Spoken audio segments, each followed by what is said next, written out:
პირდაპირ ეთერშია დღის ამბებით 13 საათზე მომდევნო წუთებში თქვენ დაინახავთ რეალობას ჩვენთან ერთად. უკვე ცნობილია ივანე მერაბიშვილის მინისტრთა კაბინეტის წევრთა ვინაობა. შინაგან საქმეთა მინისტრის პოსტს ბაჩანა ახალაია დაიკავებს. თავდაცვის მინისტრად დიმიტრი შაშკინი დაინიშნება. განათლების მინისტრი კი ხატია დეკანოიძე იქნება. ცვლილება შეეხო ლტოლთა და განსახლების მინისტრის პოსტსაც ამ თანამდებობაზე კობა სუბელიანი დალი ხომერიკმა ჩაანაცვლა. დასაქმების მინისტრის ახალ პორტფელს ბიზნესმენი პაატა ტრაპაიძე ჩაიბარებს. და რა შეფასებები კეთდება პარლამენტში დილიდან საკანონმდებლო ორგანოში ნინი ფოფხაძე მუშაობს. დიახ, უკვე გაკეთდა პირველი შეფასებები მთავრობის ახალ პროგრამასთან და მინისტრთა კაბინეტის წევრებთან დაკავშირებით და როგორც საპარლამენტო ოპოზიციის წევრები აცხადებენ, მათ უნდა ქონდათ უფრო მეტი დრო იმისათვის, რომ დეტალურად გაცნობოდნენ მთავრობის ახალ სამოქმედო პროგრამას, რომლის სახელით გახავთ უფრო მეტი სარგებელი ხალხს. მათივე განმარტებით, მათ უნდა ქონოდათ უფრო დიდი ვადა იმისათვის, რომ ასევე დეტალურად გაცნობოდნენ ყველა იმ კანდიდატს, რომელიც წარმოადგენილია მინისტრთა ახალ შემადგენლობაში. ასევე საპარლამენტო ოპოზიციის წევრები აცხადებენ, რომ ისინი მიესალმებიან იმ საკადრო ცვლილებას, რაც ეხება დევნილთა და განსახლების მინისტრს კობა სუბელიანს და ისინი მიესალმებიან იმას, რომ ის ამ პოსტს აღარ დაიკავებს, რაც შეეხება არასაპარლამენტო ოპოზიციის წევრებს, ისინი აცხადებენ, რომ მოხდა რეალურად მინისტრების ჩანაცვლება და ამით არაფერი შეიცვლება. საპარლამენტო უმრავლესობის წევრები კი ჩვენთან საუბრისას აცხადებენ, რომ მინისტრობის ახალი გუნდი, ეს არის ის გუნდი, რომელიც რეალურად შეძლებს, რომ უფრო მეტი სარგებელი მოუტანოს ხალხს. პრემიერ-მინისტრიც მერაბიშვილი და ალბათ ყველა მისი გუნდის წარმომადგენელი ამის თაობაზე იქნება განცხადებები, ამ პასუხისმგებლობას იღებს. და იღებს საზოგადოების წინაშე, ჩვენი ხალხის წინაშე, რომ ამ პროგრამით მეტი სარგებელი, მეტი სიკეთე კონდეს ხალხს და რამდენიმე წლის განმავლობაში ჩვენ შევძლოთ უმუშევრობის მნიშვნელოვნად შემცირება, დამარცხება, შევძლოთ ის, რომ დაზღვევა იყოს საყოველთაოდ ხელმისაწვდომი და ხალხს არ ეშინოდეს ავადგახდომის და კონდეს ამის საშუალება ყველანაირი და სახელმწიფომ ხელი შეუწყოს და რაც ძალიან მნიშვნელოვანია, სოფლის მეურნეობა აღორძინდეს, სოფლის მეურნეობაში იყოს მეტი შემოსავალი. სახელმწიფოს წარმატება ვერ იქნება მნიშვნელოვანი თუ ეს წარმატება არ აისახება თითოეულ ოჯახზე საქართველოში, თუ ეს წარმატება არ აისახება თითოეულ მოქალაქეზე. აქედან გამომდინარე არის განსაზღვრული ის პრიორიტეტები, რაც უკავშირდება დასაქმების საკითხებში, კონკრეტული პრობლემების მოგვარებას, სოფლის მეურნეობის გაძლიერებას, სოფლის გაძლიერებას ზოგადად, ჯანდაცვის და დაზღვევის საკითხებს. ერთადერთი პოზიტივი რაც მე დავინახე, ეს არის სუბელიანის გადაყენება და წასვლა. ეს არის ადამიანი, რომელსაც ორჯერ ჩვენ დავაყენეთ უნდობლობა, მაშინ ჩვენ არ დაგვიჯერეს, მაგრამ აღმოჩნდა, რომ ჩვენ ყოფილვართ მართლები და ამ შემთხვევაში ეს ადამიანი, რომელსაც სრული გაუცხოება ქონდა დევნილებთან, ნამდვილად აქამდეც უნდა წასულიყო. დღევანდელი სამთავრობო ცვლილებები შეიძლება შეფასდეს ორი სიტყვით. ეს არის ნაბიჯი დიქტატურისკენ. ვინაიდან შაშკინის, ბაჩუ ახალაიას, ვანო მერაბიშვილის და ხათუნა კალმახელიძის ერთობლიობა სხვა მინისტრებზე რო არაფერი ვთქვა. უკვე მეტყველებს იმაზე, რომ ეს ყველაფერი გაკეთებულია მომავალი არჩევნებისთვის, გარანტირებული ხმების მოზიდვისთვის და მათ შორის იმ ზეწოლის ინსტრუმენტების ეფექტურად გამოყენებისთვის, რომელიც დაწყებული პატიმრებიდან და დამთავრებული პედაგოგებზე ზეწოლით გულისხმობს. ჩვენ პასუხისმგებლობას მთავრობის საქმიანობაზე ვერ ავიღებთ, ამიტომ ჩვენ კენჭისყრაში მონაწილეობას არ ვიღებთ, თუმცა მე მინდა წარმატება უსურო მთავრობას თავისი ახალი შემადგენლობით თითოეულ მინისტრს. ერთი მინისტრით მეორის ჩანაცვლება ნამდვილად ვერაფერს ვერ შეცვლის. უბრალოდ ფაქტია და დასტურია იმისა, რომ რეალურად პოლიციური სახელმწიფო და რეჟიმი რაც აქამდეც არსებობდა, კიდევ უფრო ალბათ აქტიურ ფაზაში შევა ამ ქვეყანაში. საკადრო ცვლილებებთან დაკავშირებით განცხადება გააკეთა პრემიერ-მინისტრობის კანდიდატმა ვანო მერაბიშვილმა და როგორც მან განმარტა, შინაგან საქმეთა მინისტრობის პოსტზე ბაჩუ ახალაიას წარდგენა მან პრეზიდენტს პირადად თხოვა და მან მიხეილ სააკაშვილს მადლობას გადაუხადა იმისათვის, რომ მან მისი პირადი თხოვნა გაითვალისწინა.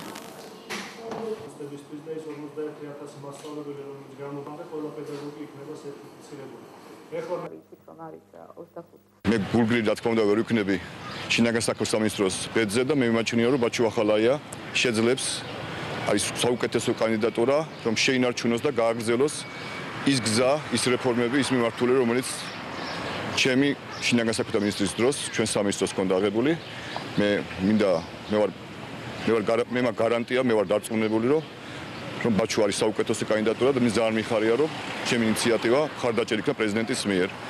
ჩვენ რა თქმა უნდა ერთად გავაგრძელებთ მასთან და მთავრობის სხვა წევრებთან ერთად კვლავ რეფორმებს ყველა სამინისტროში და ყველა უწყებაში. დიახ, სულ ცოტა ხანში დაიწყება უკვე საკომიტეტო განხილვები და ფრაქციის წევრები, ასევე უმრავლესობის წევრები შეხვდებიან მინისტრობის კანდიდატებს და ასევე პრემიერ-მინისტრობის კანდიდატი წარადგენს საკუთარ ხედვას, თუ როგორ აპირებს იგი განახორციელოს მთავრობის სამოქმედო გეგმა, ხოლო ხვალინდელ რიგარიშო სესიაზე უკვე პარლამენტარები მთავრობის ახალი სამოქმედო გეგმისა და მინისტრთა კაბინეტისათვის ნდობის საკითხს განიხილავენ. ნინი, დიდი მადლობა. პრეზიდენტის პრესპიკერის ცნობით ახალი მინისტრთა კაბინეტი და ახალი სამთავრობო გეგმა მიხეილ სააკაშვილმა პარლამენტს დღეს დილით გადაუგზავნა 2012-2016 წლების ახალი სამთავრობო პროგრამის, რომლის სახელწოდება მეტი სარგებელი ხალხს, მთავარი პრიორიტეტები დასაქმების პრობლემის გადაწყვეტა, სოფლის მეურნეობის განვითარება და ჯანდაცვის ხელმისაწვდომობა.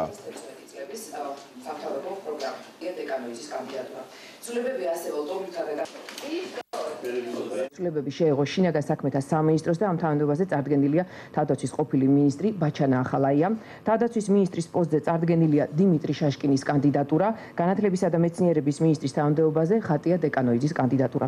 ცვლილებები ასევე ლტოლვილთა და განსახლების მინისტრის თანამდებობაზე ამ პოსტზე პარლამენტის დამტკიცების შემდეგ კიდევ ერთი ქალბატონი იქნება საქართველოს მთავრობაში, ეს გახლავთ დალი ხომერიკი. ბუნებრივია შემადგენლობასთან ერთად პარლამენტს წარედგინა საქართველოს მთავრობის ახალი პროგრამა, რომელიც სხვა ჩვენი საზოგადოებისთვის მნიშვნელოვან თემებთან ერთად წარმოაჩენს სამ ძირითად პრიორიტეტს, რომლებიც განსაზღვრა საქართველოს მთავრობის საქმიანობას პარლამენტში დამტკიცების შემდეგ. ეს გახლავთ დასაქმება, სოფლის მეურნეობა და ჯანდაცვის სფერო. პროგრამის მიხედვით უმთავრესი არის ის, რომ ქვეყანამ და პირველ რიგში ხალხმა მიიღოს მეტი სარგებელი. როგორ აპირებს ხელისუფლება მომავალ წლებში დასახული ამოცანების შესრულებას? მთავრობის საპარლამენტო მდივანმა განახლებული სამთავრობო პროგრამა საკანონმდებლო ორგანოში ბიუროს ხდომაზე საათნახევრის წინ დაარეგისტრირა. პარლამენტში პრემიერ-მინისტრობის კანდიდატი მივა ივანე მერაბიშვილი ფრაქციებისა და კომიტეტების ხდომაზე წლების მიხედვით გაწერილ სამოქმედო გეგმას წარადგენს. ჩვენ დღევანდელი ბიუროს ძირითადი თემაა საქართველოს მთავრობის შემადგენლობის და პროგრამისთვის დობის გამოცხადების საკითხი. საქართველოს მთავრობის შემადგენლობა ოფიციალურად შემოსულია საქართველოს პრეზიდენტისგან. მე გაგაცნობთ შემადგენლობას.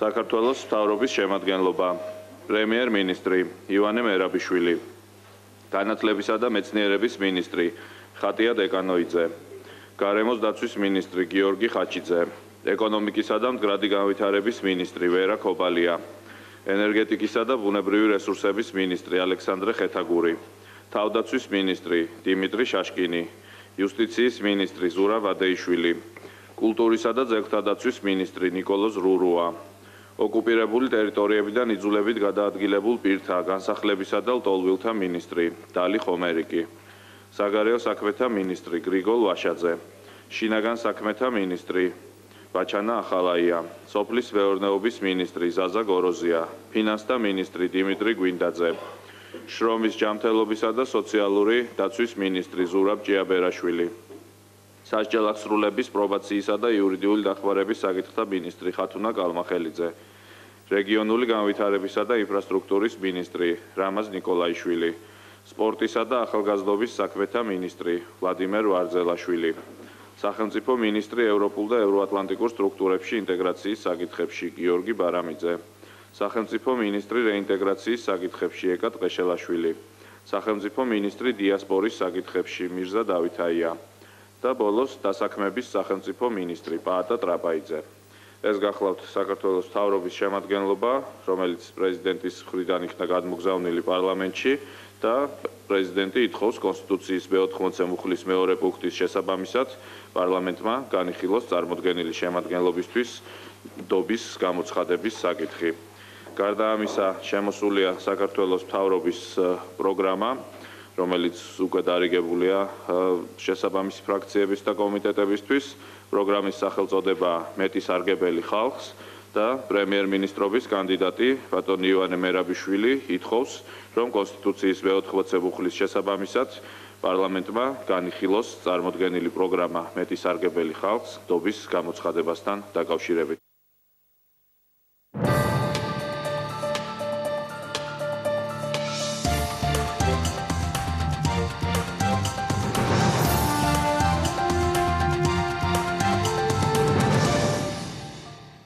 თუშეთში თოვლი მოვიდა. გარემოს ეროვნული სააგენტოს ცნობით რეგიონში თოვა 1 ივლისს დაიწყო. ცნობილია, რომ სოფელ ომალოში თოვლის აფარმა 10 სანტიმეტრს მიაღწია. რაც შეეხება ტემპერატურას, სინოპტიკოსები ამინდის გაუმჯობესებას ხვალიდან ელოდებიან, თუმცა წვიმები მთელი კვირის განმავლობაში შენარჩუნდება. დედაქალაქში ტემპერატურა მოიმატებს, თუმცა 6 და 7 ივლისს ისევ ძლიერი ნალექია მოსალოდნელი.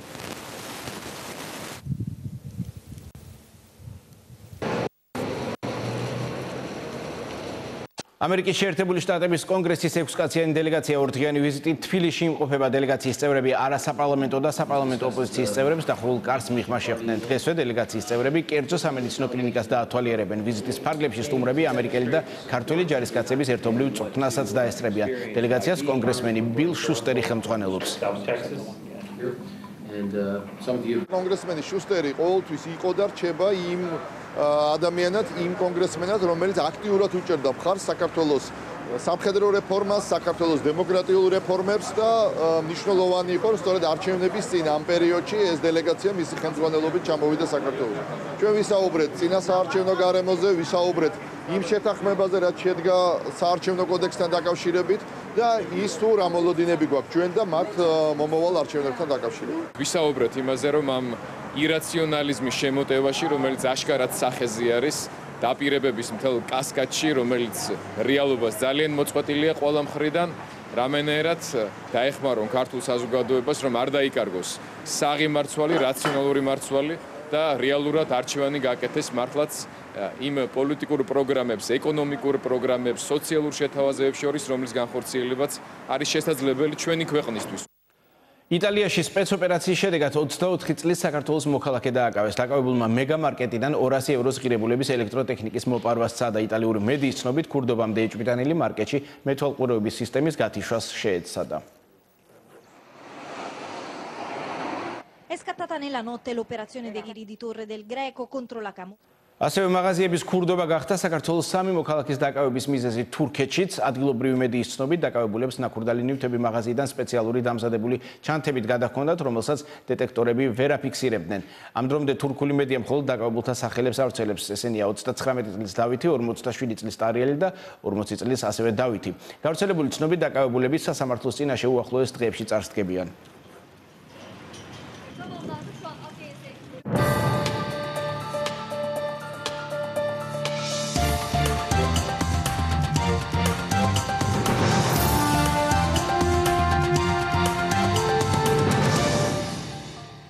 რუსეთის ოპოზიციის ლიდერს ალექსეი ნავალნის და ყოფილ მაღალჩინოსნის ნიკიტა ბელის საიდუმლო მიმოწერას, რომელიც ინტერნეტში ჰაკერთა მეშვეობით გამოქვეყნდა, პროკურატურა შეისწავლის. დეპუტატ სერგეი ჟელეზნიაკის ინიციატივით შემთხვევას დღესვე საკანონმდებლო ორგანოშიც განიხილავენ. კერძოდ, სამართალდამცველები ნავალნისა და ბელის შორის არსებულ ფინანსურ თანამშრომლობაზე იმსჯელებენ. საიდუმლო მიმოწერის დეტალებს არც ერთი მხარე არ უარყოფს, თუმცა ნავალნის თქმით, იმ დროს, როდესაც ბელის წერდა, ის სამთავრობო უწყებაში ჯერ კიდევ არ მუშაობდა და შესაბამისად კანონდარღვევას ადგილი არ ჰქონია. პირადი წერილები ჰაკერმა ჰელის ფსევდონიმით გამოაქვეყნა. დაჯგუფება ფუსირიოტის ახალი სკანდალი ჯგუფის ის წევრები, რომლებიც დაკავებას გადაურჩნენ, ამჯერად მოსკოვში ერთ-ერთი მუსიკალური ჯგუფის კონცერტზე გამოჩნდნენ და სრულიად მოულოდნელად პუტინის საწინააღმდეგო შინაარსის ლექსები წაიკითხეს. ჯგუფის გამოსვლისას დარბაზის ნაწილი ლექსებს ტვენით, ნაწილი კი აპლოდისმენტებით შეეგება. ფუსირიოტი რუსეთში ცნობილი მას შემდეგ გახდა, რაც მისმა წევრებმა 21 თებერვალს მოსკოვის მაცხოვრის ტაძარში ანტიპუტინური სიმღერა შეასრულეს. მოსკოვში სბერბანკის ფილიალზე მომხდარ თავდასხმას სწავლობენ. შემთხვევა ბანკში დამონტაჟებულმა სათვალთვალო კამერამ დააფიქსირა. ჩანაწერში თავდამსხმელის სახეც კარგად ჩანს, ასევე დააღბეჭდილია ის თუ როგორ ემუქრებოდა ის ბანკის ერთ-ერთ თანამშრომელს იარაღით და მას ფულის გადაცემას თხოვდა.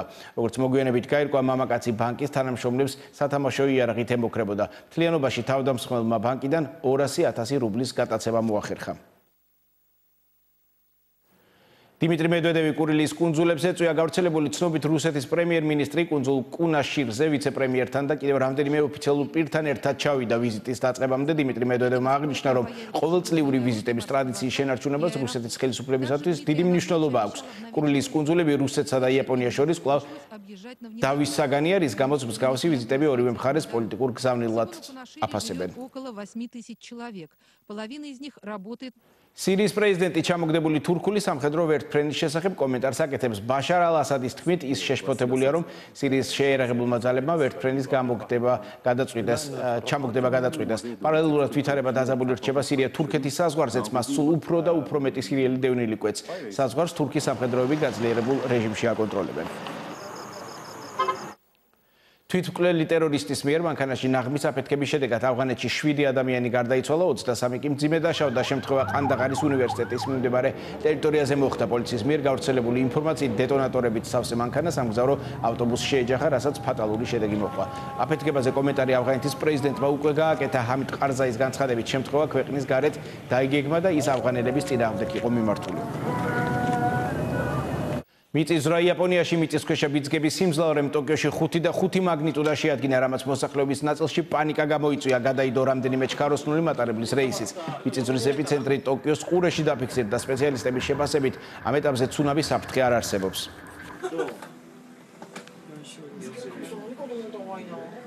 ორი ადამიანი ემსხვერპლა ეკვადორში მომხდარ მასშტაბურ ხანძარს. ცეცხლი მრავალსართულიან ოფისს გაუჩნდა, სადაც ასობით ადამიანი მუშაობს. ხანძრის შედეგად ხალხის ნაწილი პანიკაში ჩავარდა და მათ თავის გადარჩენა ფანჯრიდან გადახტომით გადაწყვიტეს. მაშველებმა მათი გადარჩენა დროულად შეძლეს. საბედნიეროდ, ხანძრის დროს ოფისის 300 თანამშრომლიდან დიდი ნაწილი შესვენებაზე იყო გასული.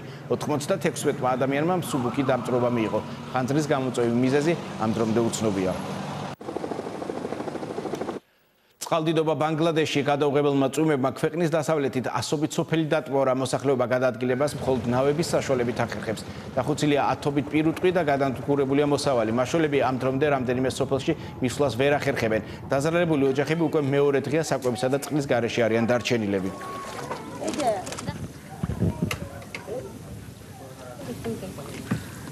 50-მდე ოჯახი უსახლკაროდაა დარჩენილი წყალდიდობის გამო. ნიგერიაში უკვე მესამე დღეა ქვეყანაში გადაუღებლად წვიმს. რამდენიმე ქალაქში დატბორილია საცხოვრებელი სახლები და განადგურებულია სავარგულები.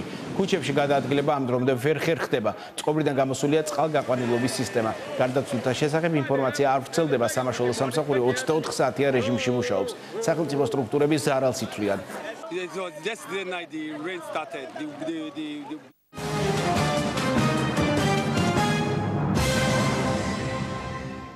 ბერბუკის ქუჩაზე ქართულ-ამერიკული მედიცინის კლინიკა გაიხსნა. კლინიკა Medical House-ის საერთაშორისო სტანდარტების პირველადი ჯანდაცვის ობიექტია. სამედიცინო ცენტრში მკურნალობა ამერიკული სტანდარტის მიხედვით მიმდინარეობს. მისი ხელმძღვანელი კი ამერიკაში მოღვაწე ქართველი ექიმი თემურ ღურჭუმელიძეა.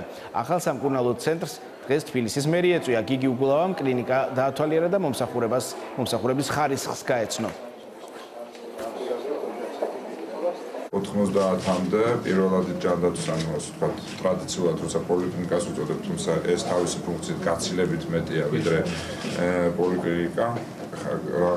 მთელი რიგი სერვისები აქ ისეთივე როგორც სამავთყოფოებს აქვს. ესეც ხათ შორის ერთი პრობლემაა, რომ ჩვენ უნდა გადმოვიტანთ მაქსიმალურად პირველადი ჯანდაცვის ობიექტებში ის სერვისები, რომელიც სამავთყოფოების გამტვირთვას გამოიწვევს. იმიტომ რომ ხშირად სამავთყოფოებში მიდიან იმ საქმეებისთვის, რასაც სტაციონარული არ ჭირდება, ამბულატორიული სჭირდება დახმარება. მთავარი იქნება ეხლა გაუძლოთ ამ დიდ ნაკადს, იმიტომ რომ ამოცანა იქნება არა პოლიციის მიცემა ადამიანისთვის, არამედ ამ პოლიციით მკურნალობა საჭიროების შემთხვევაში. ჩვენი მიზანია მივახციოთ ძალიან მაღალი ხარისხის სამედიცინო მომსახურებას ამერიკული სტანდარტით. შესაბამისად, ჩვენთან მკურნალობა კვლევა მიმდინარეობს ამერიკული პროტოკოლების საშუალებით. ეს პროტოკოლები საშუალებას გვაძლევს, რომ ჩვენ უმოკლესი გზით მივიდეთ დიაგნოზამდე და მინიმალური სამკურნალო წამლო დანიშნულებით მივახციოთ მაქსიმალურ ეფექტს. ინციდენტი ჩუბინაშვილის ქუჩაზე თამარ მეფის კვეთაზე გაჩერებულ მანქანებს მინები ჩაუმტვრიეს და საბურავები დაუჭრეს. წინასწარი ინფორმაციით მანქანებიდან მოპარულია სხვადასხვა ნივთებით. შინაგან საქმეთა სამინისტროს ინფორმაციით ეჭვმიტანილი უკვე დაკავებულია, სულ დაზიანებულია 6 მანქანა.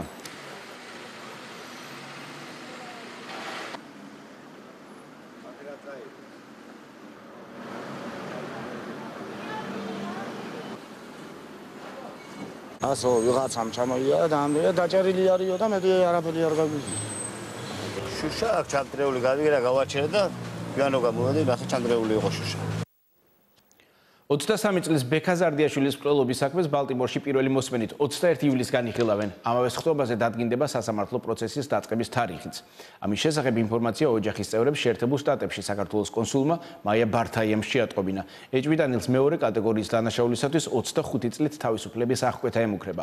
პირველ მოსმენაზე დასწრებას გარდაცვლილის ოჯახის წევრები ვერ შეძლებენ, ამიტომ მათ მაგივრად პოზიციას შეერთებულ შტატებში საქართველოს კონსული დაიცავს. საქმეში ახალი დეტალებიც გამოიკვეთა, როგორც ზარდიაშვილის დეიდაშვილი გიორგი ოქრიაშვილი ამბობს, მკვლელობაში მეორე ადამიანიც ფიგურირებს, რომელიც იმ მაღაზიის მენეჯერი იყო, სადაც ბექა ზარდიაშვილი მუშაობდა. მისი თქმით, მკვლელსა და ბექას შორის სიტუაციის დაძაბვის მთავარი მიზეზი სწორედ ის მენეჯერი გახდა. ახალ დეტალებს ადგილობრივი სამართალდამცველები იძიებენ. ოჯახი ვერანაირად ვერ წავა ამ დღეს და ამიტომ ჩვენი კონსული დაესწრება და მოგვესწრის იმ ინფორმაციას, რაც ჩვენთვის ჯერჯერობით გაურკვეველია, ის მიზეზები. უბრალოდ ერთი რაც ჩემს გაკითხოთ, ძალიან ბევრი ახალი ვარიანტები არის. ერთ-ერთი ვარიანტია, რომ მენეჯერიც არის ჩართული თვითონ ამ მაღაზიის. არ ვიცით, ამაზე მიდის ახლა გამოძიება. ერთ-ერთი რაც ვიცით, რომ მეორე ადამიანის ხელით წურებია ამ კროვებას. ჩვენ მოვითხოთ ერთადერთს, რომ კანონის უმკაცრესი ზომებით იყოს დასჭილი. მასწავლებელთა სასერტიფიკაციო გამოცდების მეორე დღე უნარჩვევების გამოცდებით დაიწყო. პედაგოგებმა რეგისტრაცია დილის 8 საათზე გაიარეს. 2012 წელს პროფესიულ უნარებს 31880 ადამიანი აბარებს. ეს მონაცემები გასულ წელთან შედარებით მნიშვნელოვნად გაზრდილია. დღის მეორე ნახევარში კი ერთიან ეროვნულ გამოცდებზე აბიტურიენტები ინგლისურ ენასა და ლიტერატურას ჩააბარებენ. უნარშეზღუდული ბავშვები დღეს თბილისის მერის პროგრამის ფარგლებში ბორჯომში გაემგზავრნენ. ამ ეტაპზე დასასვენებლად 200 ბავშვი გაემგზავრა. ისინი ბორჯომში 2 კვირის განმავლობაში დარჩებიან. პატარები თბილისის მერის მოადგილემ ანდრია ურუშაძემ და საქალაქო სამსახურის უფროსმა მამუკა ქაცარავამ გააცილეს. სულ 2012 წლის განმავლობაში 1400 მოზარდი დასასვენებლად ბორჯომსა და ურეკში გაემგზავრება. ოჯახები, სადაც უნარშეზღუდული შესაძლებლობის მქონე ბავშვები ცხოვრობენ, ამ ოჯახებს განსაკუთრებული მხარდაჭერა ჭირდებათ. 1400-მდე საგზური დაფინანსდება წელს საზაფხულო დასვენების პროგრამის ფარგლებში, რომელსაც ტრადიციულად აფინანსებს ქალაქ თბილისის მერია. მთლიანად წელს 1400-მდე ადამიანი დაისვენებს. ჩვენ ვფიქრობთ, როგორც რაოდენობრივ ზრდას, ასევე ყოველწლიურად ვაუმჯობესებთ ხარისხს. ურეკში განსაკუთრებით წელს ყურადღება იქნება გამახვილებული არა მარტო დასვენებაზე, არამედ სამკურნალო პროცედურებზე და რამდენადაც ურეკში ძირითადად ძვალსახსროვანი პათოლოგიებით ვასვენებთ ბავშვებს. ძველი აკროპოლისის ტერიტორიაზე მცხეთაში არქეოლოგებმა კიდევ ერთ მნიშვნელოვან აღმოჩენას მიაგნეს. ნივთები, რომელიც მცხეთაში აღმოაჩინეს, უძველესი ანტიკური ხანის არსებობას კიდევ ერთხელ ადასტურებს. ექსპედიცია კულტურული მემკვიდრეობის ცენტრისა და ეროვნული მუზეუმის დახმარებით ტარდება. სამუშაოები 10 რიცხვამდე გაგრძელდება.